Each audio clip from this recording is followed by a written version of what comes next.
Wow, nice.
Guys, this is Barkala beach from Kerala. এটা অনেকের মতো সবচেয়ে সুন্দর বিচ। এটার যে বৈশিষ্ট্য সেটা হলো এটা অন্যান্য বিচের থেকে একটু আলাদা, কারণ এখান থেকে আপনি উপর থেকে আপনি বিচের ভিউ দেখতে পারবেন, প্লাস সমুদ্র উপভোগ করতে পারবেন।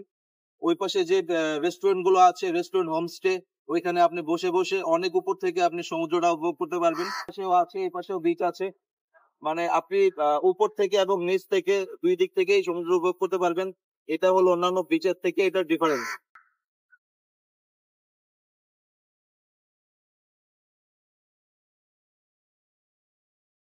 অনেকে অনেকে ভেবে থাকবেন যে কক্সবাজার এত সুন্দর একটা সমুদ্র সৈকত, বারকালা বিচের বৈশিষ্ট্য অ্যাকচুয়ালি কোথায়?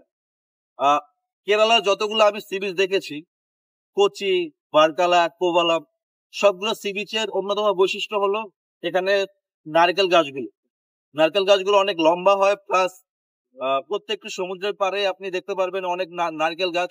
আমার মনে হয় ভারতে যত গুলো নারকেল গাছ আছে তার অর্ধেকই কেরালায় আছে, কারণ আমি যতটুকু রাস্তায় ভ্রমণ করেছি, প্রায় 1500 কিলোমিটার আমি বাসে ভ্রমণ করেছি, তো আমি সব জায়গায় নারকেল গাছই দেখেছি এবং সমুদ্রটাকে আরো সুন্দর করে তোলে নারকেল গাছগুলো।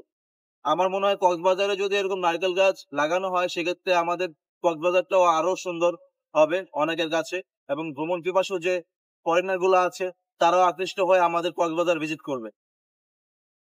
এই পাশে যে ভিউ গুলো আছে আপনি একটু দেখুন, ভিউ সবচেয়ে বেশি হলো এখানে ফরেনার।